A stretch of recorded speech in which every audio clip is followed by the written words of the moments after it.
लड़कियां कार चलाएं, motor bike चलाएं, इस पर क्यों पाबंदी है? कहाँ पाबंदी है इसके ऊपर? सब चला रहे हैं। अरे नहीं, कौन देखिए रोक साहब, रहा ये दारुल उलूम की जो वेबसाइट है, हाँ, उस पर सवाल पूछा गया, एक बच्ची ने सवाल पूछा उलेमा से कि क्या मैं मोटर बाइक चलाऊं, कार चलाऊं तो ठीक है? उन्होंने कहा नहीं, ये इस्लाम में नाजायज़ है। अब ये तो वही बताएंगे कि वो लिखने वाले ने क्या लिखा और कब का लिखा हुआ है, किस कॉन्टेक्स्ट में सवाल किया गया है। देखिए, ये दारुल उलूम की जो वेबसाइट है, ये उसका प्रिंट आउट है। हाँ, असल में ये मेरा डिपार्टमेंट नहीं है, तो उन्होंने किस कॉन्टेक्स्ट में, फतवे का भी इसका बहुत ताल्लुक़ होता है कि सवाल करने वाला, सवाल करने वाली, सवाल करने का अंदाज क्या है, उसके हिसाब से जवाब आते हैं। सवाल तो उनका बड़ा सीधा सा था। नहीं, पता नहीं सीधा सा है या नहीं, क्योंकि आपका सवाल भी बड़ा सीधा सा है, तो इसलिए नहीं, उन्होंने लिखे, इसमें लिखा है इज राइडिंग ए बाइक और a car unlawful for female according to शरिया।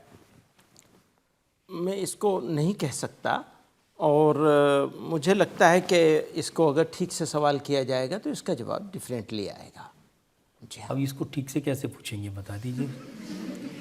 हर चीज़ की एक हुदूद होती हैं, अगर वो हुदूद में रह कर के किया जा रहा है तो वही चीज़ अलाउ हो जाएगी। अब जैसे उन्होंने पूछा कि मैं आईब्रोज बनाती हूँ, तो ये ठीक है?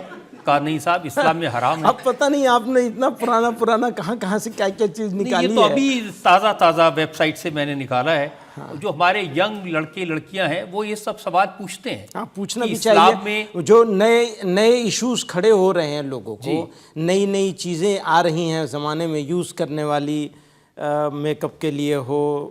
अब उसमें ये भी पूछा उन्होंने कि फेशियल कराना, टैटू बनाना, ये भी हराम है, नाजायज़ है इस्लाम में। हाँ, टैटू बनाने के बारे में तो मैं जानता हूँ कि इसको नाजायज़ माना गया है, क्योंकि उस ज़माने में भी बनाया जाता था, तो उसको वो तो क्लियर है बिल्कुल, उसमें तो कोई डाउट नहीं है।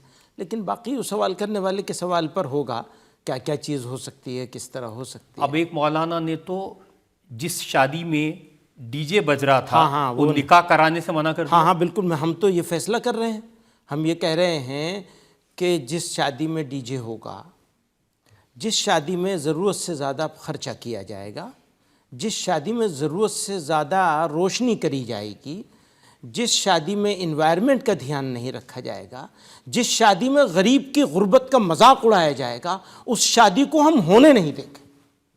हमारा बस चले तो हम होने नहीं देंगे। हम तो सरकार से भी कहते हैं कानून बनना चाहिए। ये क्या मजाक बना रखा है कि शादियों को बिग फेट वेडिंग्स कर रहे हैं और गरीब का मजाक उड़ रहा है, गरीब को पीने का ठीक ठाक पानी नहीं मिल रहा है। आप शादियां इतने हम लोग उर्दू में कहते हैं तुझको एहतशाम के साथ इतना सजा के करते हैं। आप गरीबों के बारे में कोई सिंसियरिटी नहीं है आपके पास। आप कैसा मुल्क बनाना चाहते हैं, कैसी दुनिया चलाना चाहते हैं? आप इन्वायरमेंट का ध्यान नहीं कर रहे। अपना निकाह कैसे करता है, शादी कैसे करता है, ये बताने वाले ये सोसाइटी का मामला है, ये सोसाइटी का मामला है। सारी सोसाइटी को करना चाहिए मिलकर। हमें और आपको मिलकर करना चाहिए। ये सोसाइटी को गलत रास्ते पे नहीं जाने देंगे, गरीब की गुर्बत का मजाक नहीं उड़ाने देंगे किसी को। मुल्क को, देश को, समाज को गलत रास्ते पे नहीं जाने देना चाहिए।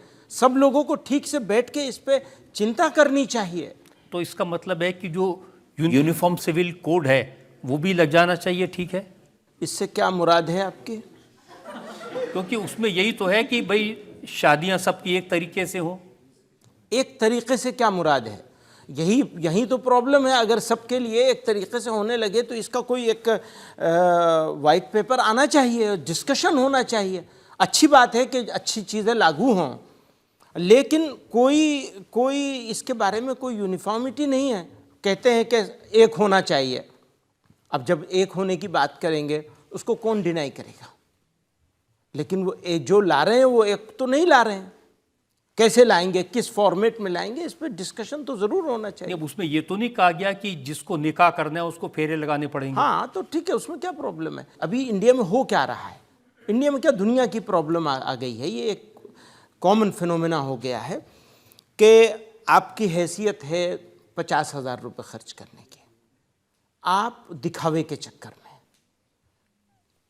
20 लाख रुपए खर्च कर, पैसा जमा करना शुरू करते हैं इसी बात के लिए, भैया वो पैसा आप खर्च कीजिए बच्चों की एजुकेशन के ऊपर, तालीम के ऊपर खर्च कीजिए। वो एक दिन के लिए, कि वो कहते हैं ना 4 दिन की चांदनी फिर अंधेरी रात है, तो ये तो तमाशा बना लिया है। देखिए आज के ज़माने में जो शादियां होती हैं, मुझे मालूम नहीं कितना आप वाकिफ़ है उनसे, वो सारी की सारी कैमरे के लिए होती हैं। वरमाला भी 3-4 बार रीटेक हो जाते हैं। बताइए। और जो उनकी शान व शौकत है उसी से नज़र आती ये है। एक होड़ लग गई है दिखावे की। तो मेरी यहाँ की शादी मैंने 10 लाख रुपए खर्च कर दिए। मेरे पड़ोस में जो बंदा है वो भी उसी के बराबरी आने के लिए वो भी 10 लाख रुपए खर्च करता है, और उसके लिए उसे कितना अपनी सत्यानाश कराना पड़ता है। तो ये तो बड़ी दुश्मनी है समाज के साथ।